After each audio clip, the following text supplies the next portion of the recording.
All right, mic check 1 2.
Almeida taking on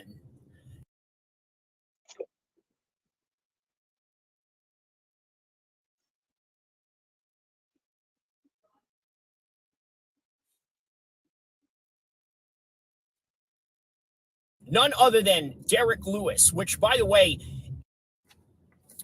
Jailton Almeida taking on none other than Derrick Lewis, which, by the way, in my humble opinion, probably one of the most underrated fights, and if not underrated fight cards altogether throughout the whole entire year. Why?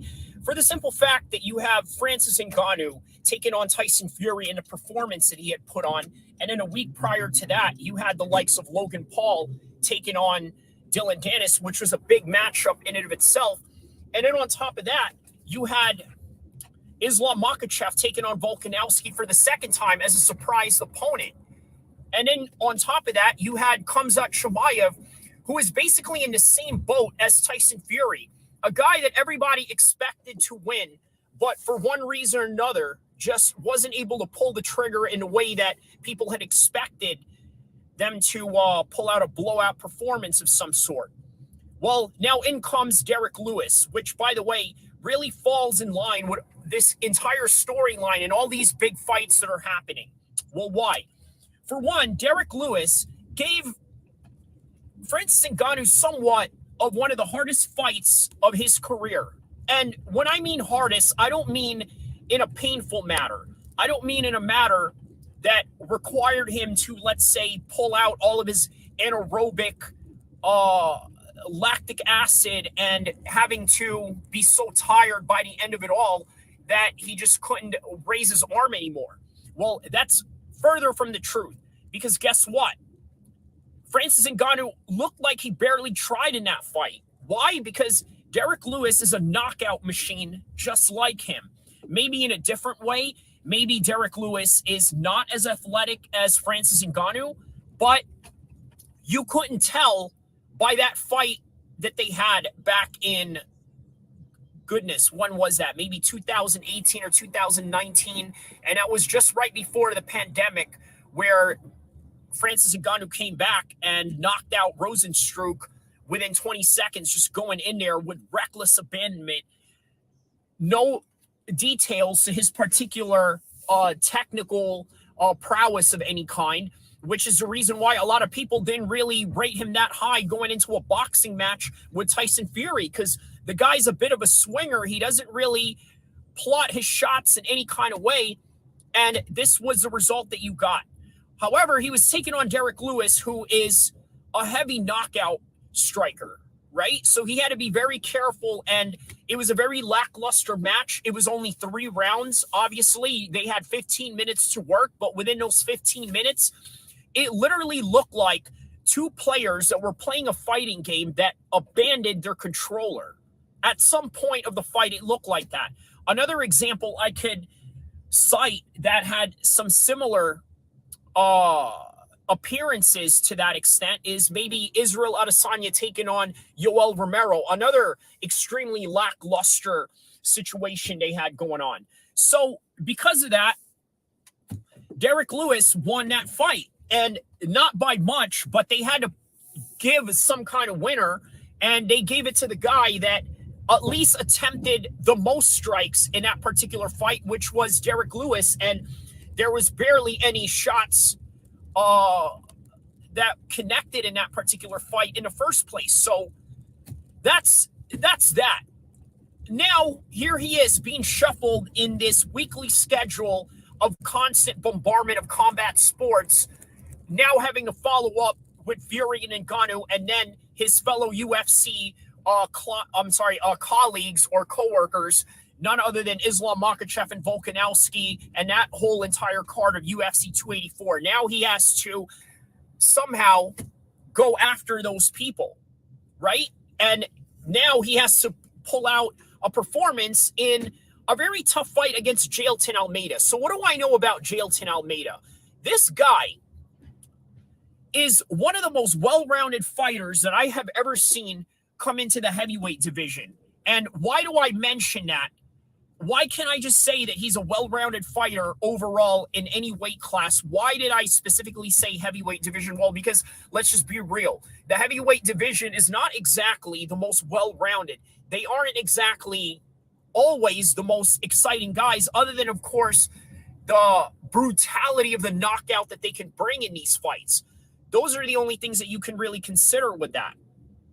So this is a guy that literally walks around 210 pounds, at most 220 pounds after he eats a burrito. And I'm talking about Jailton Almeida. And now he's fighting in a heavyweight division with guys that weigh up to 270, 280. You look at Tyson Fury and Ngannou when they weighed in, they were like 280, 290 or something to that extent. Obviously, I'm exaggerating. You guys know the real weight when you guys saw that entire fight week.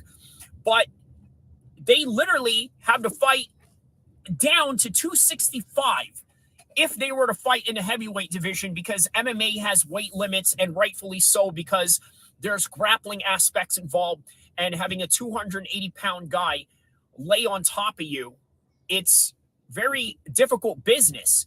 It's not the easiest thing in the world to deal with. And so because of that, guess what? They have to cut weight. So it kind of matters in a way, right? But still, nonetheless, a 280 guy is a 280 guy no matter how much you cut it. Even if they cut down to 265, the weight is still there. Now, with Jailton Almeida, what makes him very dangerous? Let's go into the technical aspects of this fight. The guy has great takedowns. He's got great wrestling skills. He's also got very well-rounded striking skills. He can punch. He can kick. He can produce great footwork to confuse his opponent.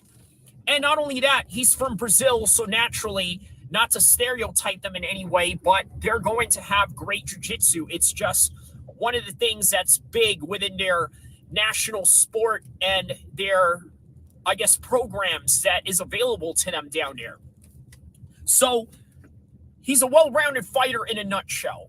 With Derrick Lewis, what does he have? He has just one thing: incredible knockout power.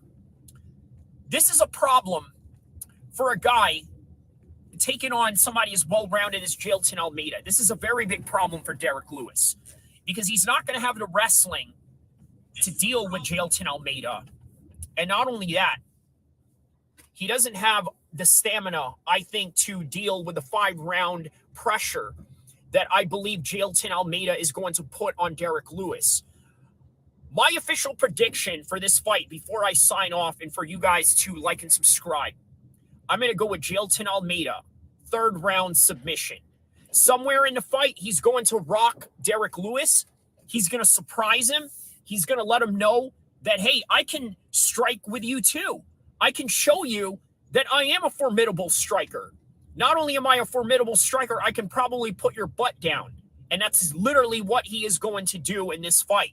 When he rocks him, I think this is where the opportunity of a submission opening is going to come, whether that would be from, let's say, Derrick Lewis giving off his back. now being able to catch a rear naked choke, maybe getting Derrick Lewis down on the ground with an arm triangle or perhaps maybe a Kimura lock. These are all virtually possible within this particular matchup.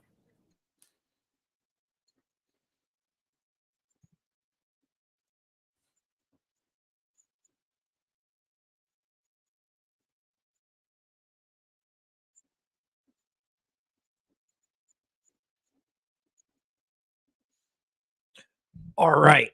So if you guys want to watch the rest of that, be sure to take a look at, let's see, what is the name of this video? Francis Ngannou wants to forget Derrick Lewis versus Jailton Almeida fight prediction. So I thought it was quite interesting that I made that video regarding Francis Ngannou in the title because of the fact that, well, Francis Ngannou is now the highest sought after athlete in the entire world because of his performance against Tyson Fury. But a lot of people forget about that one lackluster performance he had against Derrick Lewis. Now, he had a lackluster performance against Stipe Miocic as well, but eventually he came back and was able to avenge that loss, knock Stipe out, and then defend his title one more time before he left the UFC and fought Tyson Fury for the big boxing match that we just saw. But the one loss that he had never avenged was against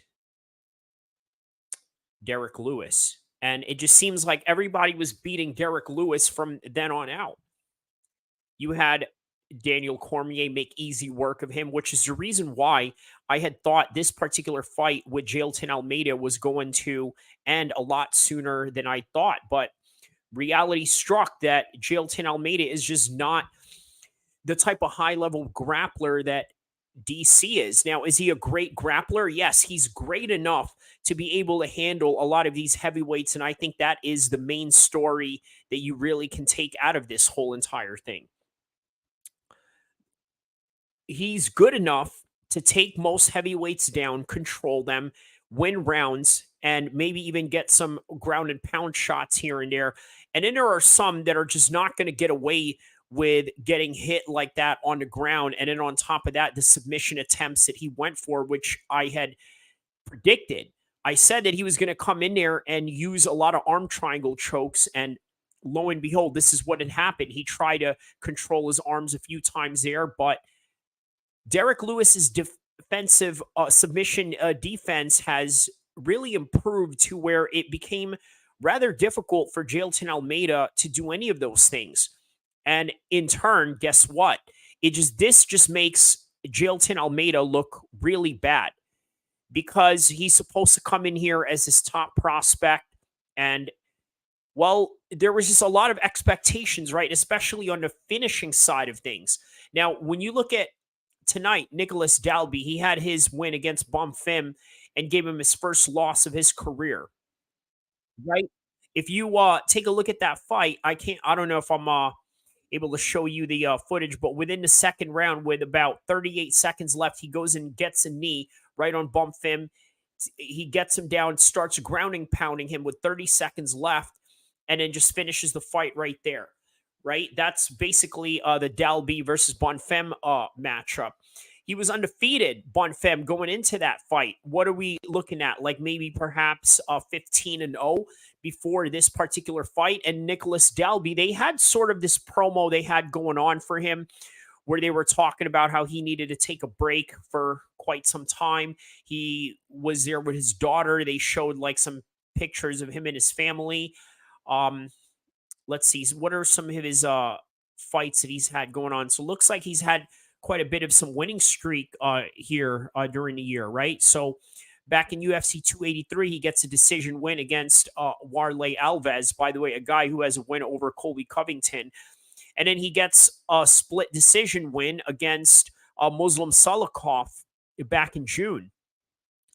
Then Gabriel tonight with the TKO finish. So it was great, right? You didn't really expect that considering that Nicolas Dalby was getting all these decisions coming into this fight and then just all of it coming together. Look, here's the thing, right? I think sometimes when you go through all these different fights where you're going through decisions or you're going through the championship rounds, you're not getting the early finish. I think that this is beneficial for your career later down the road.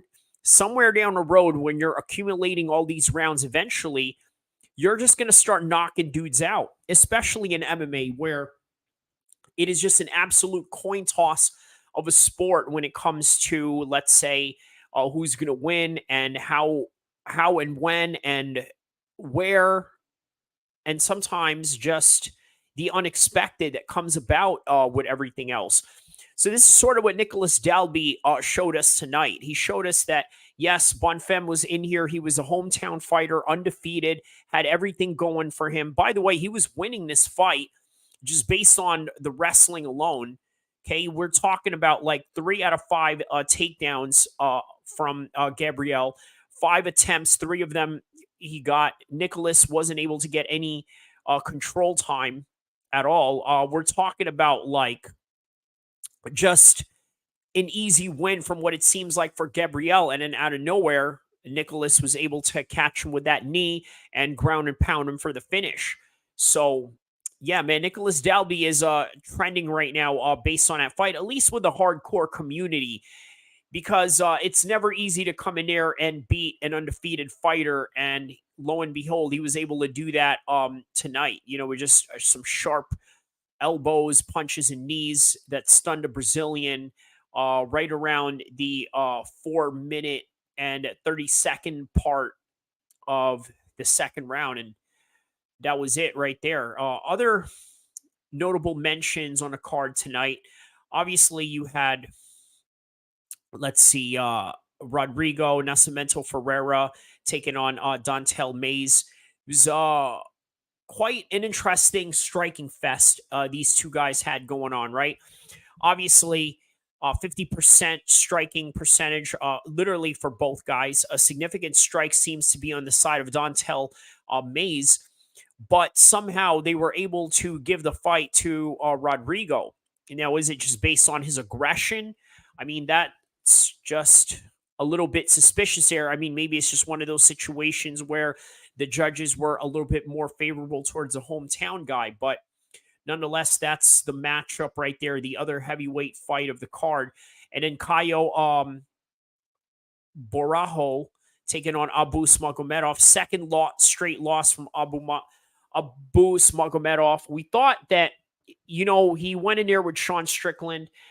Sean Strickland is a champ, but Caio came in here and showed that he was just a little bit better than Abu Smagomedov. Still quite a close matchup with the striking. Wasn't a lot of takedowns involved in the particular fight, and the judges just were able to give it to Caio, which kind of made Nicolas Dalby the star of the night, right? A lot of the hometown Brazilian fighters were getting their way tonight, and lo and behold, here comes Nicolas Dalby sort of spoiling the party. Elvis Brenner gets a first round knockout against Kainan right there. Tonight, he was supposed to have Curtis Blades against Jailton Almeida. That would have been really interesting to see where Jailton Almeida was in his wrestling with somebody like Curtis Blades, who just does nothing but that. How about this fight right here with Renat and Dos Santos? Basically goes to a draw right here. 50% percentage on both of their striking. You can give the advantage a little bit to Elias in that. But the takedown Renat was able to get, and it just wasn't enough for the judges to give it to either guy. So they called it a draw. You know what? I like that they call this a draw, particularly because you got to understand, right? They don't give enough draws in the world of mixed martial arts. And sometimes they really need to because of certain fights in certain situations. Like, for example, the Derrick Lewis, Francis Ngannou fight that I've been referencing all throughout this week to sort of tie in this whole situation where Francis was fighting a week before. And then this week you got Derrick Lewis fighting in enemy territory down in Brazil. So I thought it would be a great way to tie all that in.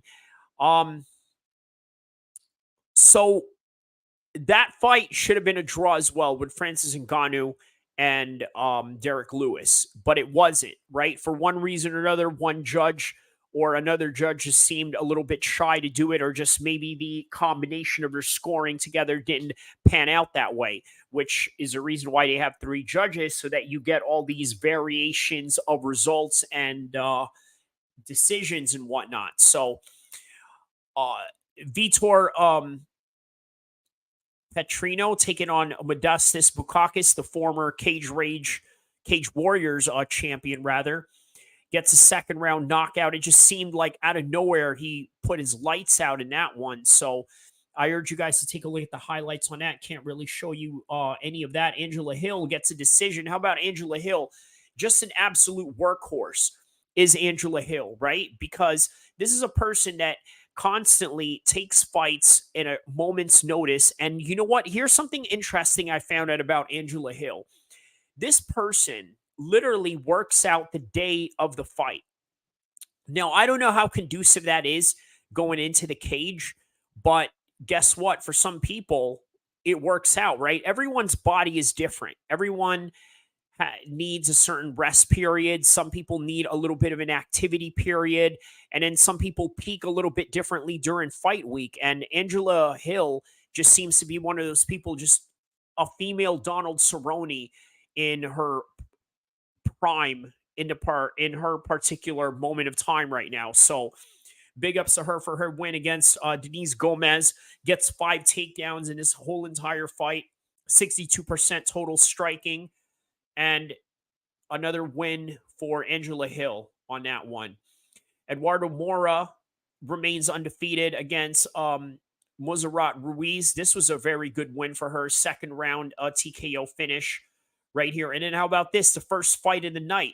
Mark Diakese taking on Fernandez by a decision. So here's something that I've noticed with Mark Diakese. By the way, it's quite strange that this guy was literally the first fight of the night, right? But what can you do? That's just how it goes sometimes. I just would have thought that perhaps maybe Mark Diakese would prosper a little bit higher in certain rankings and maybe even card placements in his career, but neither here or there. We are here for a reason, and we're here to sort of dissect this. He seems to be really evolving his wrestling game, right? Obviously, when he came into the UFC, he was a very flashy striker, really had all these elusive tricks and movements that he had going on. So guess what? He had to sort of mature up his game a little bit, which meant that he had to do what a lot of people complain about what Jailton Almeida was doing tonight, which is what? Sort of do, quote unquote, the boring role. And what exactly is, quote unquote, the boring role? Well, it's none other than just trying to grind your opponent out, get a decision, and play it safe. But with a top-level striker like him, it doesn't seem like he needed to play it safe, but with the 3 takedowns that he got here, he was able to win. He seems to have a much more mature approach to his current game in this current moment of time. Doesn't take a lot of crazy shots the way that he used to, in terms of like these acrobatic movements that he does that may have cost him along the way. But once again, a great win for Mark Diakese. I was really happy to see him pull off on this one, and that's basically the entire fight card of the entire night that I just had gone through right now.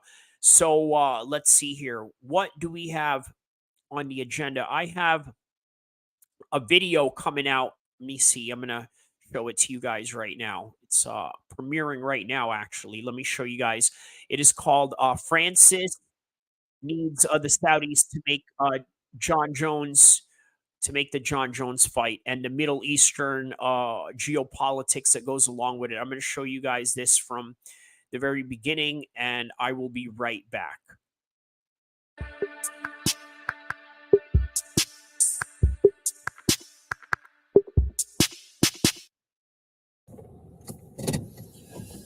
I'm going to play this content right now, and I'm going to give you context. Stay with me for a couple of minutes. Fight. This is why, Hezbollah has said, if as long as what Israel doesn't cross the line of tolerance, we'll stay out of this fight. And Hamas has told everybody, we got this under control, guys. we don't need you. We got this under control. And they do. They're in total control of the situation. It's callously, they don't care about the people upstairs, or they do, but they're like Charles de Gaulle, they're willing to sacrifice them for the greater good. If you ask the majority of Palestinians if you could die, give your life for the birth of a Palestinian nation, they would say yes, because for 75 years, that's all they dreamed of. And now, thanks to Hamas, they have that possibility. Hezbollah does not want to be a part of the fight. Iran does not want to be a part of this fight. Again, Iran has met with the Hamas political leadership in Qatar, and we're told the same thing. We don't want you to intervene. We got this under control. What's that tell you? When the Israelis say, we know that Iran gave the green light. Iran knew nothing about this. This took Iran totally by surprise, just like Hezbollah were taken by surprise. And Iran is saying, hey guys, we just normalized relations with Saudi Arabia. Big deal. I mean, it's a huge deal. We are, by the way, it was negotiated by China. By China. Yeah. We are now joining BRICS. Right. We are a member of the Shanghai Cooperation Organization. Our focus is economic. We are focusing on getting the economy of Iran, which has been suffering under sanctions for decades, on its feet, moving forward. The last thing Iran needs is a war. And they don't want a war. They want to avoid a war. And they have communicated this to the United States, which is another reason why the United States is telling Israel, you're not going into Gaza, guys, because nobody wants this war. You're going to lose the war. You can't win. And if you go in, you risk turning this into a regional war that nobody wants. Now, we know, if you've read Barbara Tuchman's book, The Guns of August, we know that in World War I, in the summer of 1914, nobody wanted a world war, but everybody slow walked their way to it because it was just one of these things, like a slow-moving traffic accident that you know is going to be horrible, and you're watching it, and you're not doing anything to stop it because it's inevitable. We could be on that path. Hopefully, we're not. Hopefully, the United States has communicated appropriately, not only with Israel, but with Hezbollah and with Iran, that we want to avoid escalation. This is why, if you noticed last night, there was a massive attack against American bases in Syria and Iraq by so-called Shia resistance forces. 24 Americans, according to the news, were wounded, soldiers. One contractor died of a heart attack. Now, normally, this would be the kind of thing that would precipitate massive American counterstrike. But have you seen American bombers in the air dropping bombs? No. Why? Because this is called escalation management. This is where we are going to absorb a certain amount of punishment as sort of like a safety valve. You want to bleed off this pressure, bleed it off. But what you have to ensure when you bleed off the pressure, you're not doing anything to generate more pressure. Again, let me just make this point. For the first time in a long time, there is a chance for real peace in the Middle East, because you could never talk about genuine peace in the Middle East if it didn't include a legitimate Palestinian state. Thanks to Hamas, thanks to what Hamas did, that option is now on the table, and there's recognition by everybody that there will be no going forward, no return to the status quo without a Palestinian state being created. This is bad news for Israel, but it's good news for Israel. Israel wants security. There will never be security without a Palestinian state, because there will always be conflict. There will always be a war. Israel somehow believes that they can make this problem go away. They haven't. The only way this problem goes away is what we talked about earlier. You create a legitimate Palestinian state. You allow the Palestinian people now to have hope based upon their own hard work to create their own nation. And you instantly delegitimize the kind of violence that Hamas is promoting. You will compel Hamas to become a political entity dedicated to the growth and prosperity of a Palestinian state, or else they will be thrust into the trash bin of history by the Palestinian people. So enough about that. The reason why I wanted to play that was because obviously the Middle East in this particular time frame, in the current moment of time, is a bit of in some hostile waters, obviously because of what's going on with Israel and Hamas, and the fact that you have Saudi Arabia trying to play somewhat of a peacemaker of some sort, meaning that they are trying to, I guess, legitimize themselves as the negotiators of the entire region, and rightfully so, because if you are the ruler of Saudi Arabia, guess what? What is your nickname to the Muslim world?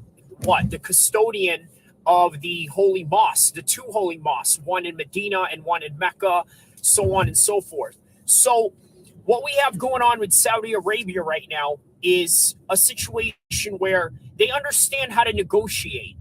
In other words, you look at the UFC, that's a great example of that. And you're probably wondering, how am I using the UFC and a UFC content related video to somehow talk about this conflict? Well, in some ways, a lot of it is relatively related, and a lot of it, well, not so much. Part of the reason why it's relatively related is because of the fact that if you don't have certain peace in the Middle East, and especially in Saudi Arabia, guess what? You're not going to have any of these sporting events that you want going on, because the entire region is going to be up in smoke.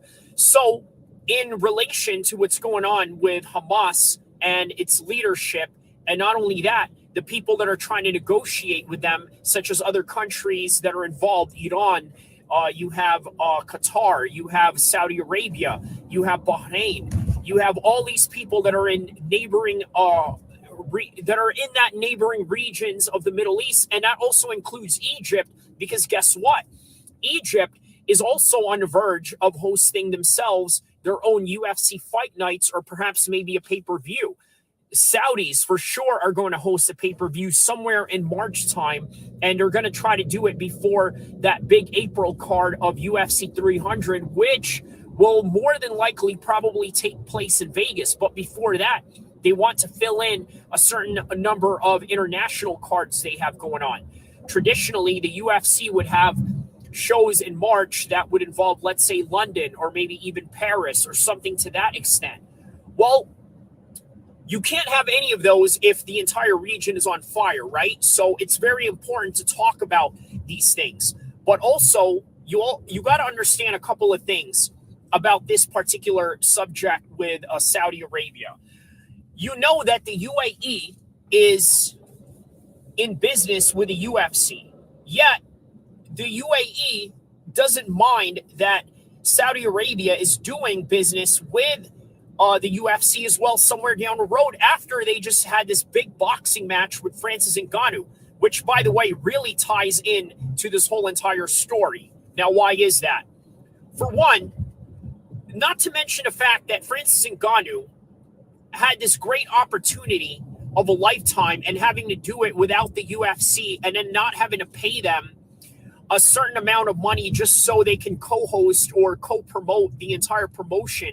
I mean, it was an absolute slam dunk in his particular side of the fence. So we now know that Francis Ngannou won. John Jones, he somewhat won because of the fact that now that Francis left, it became a much easier matchup for John Jones to get in there and win the heavyweight championship, which, by the way, is his second weight class undisputed championship that he won in the UFC. So the problem now is that, let's just be honest, we can't consider him the lineal champion of the world when it comes to the undisputed UFC championship, because Francis left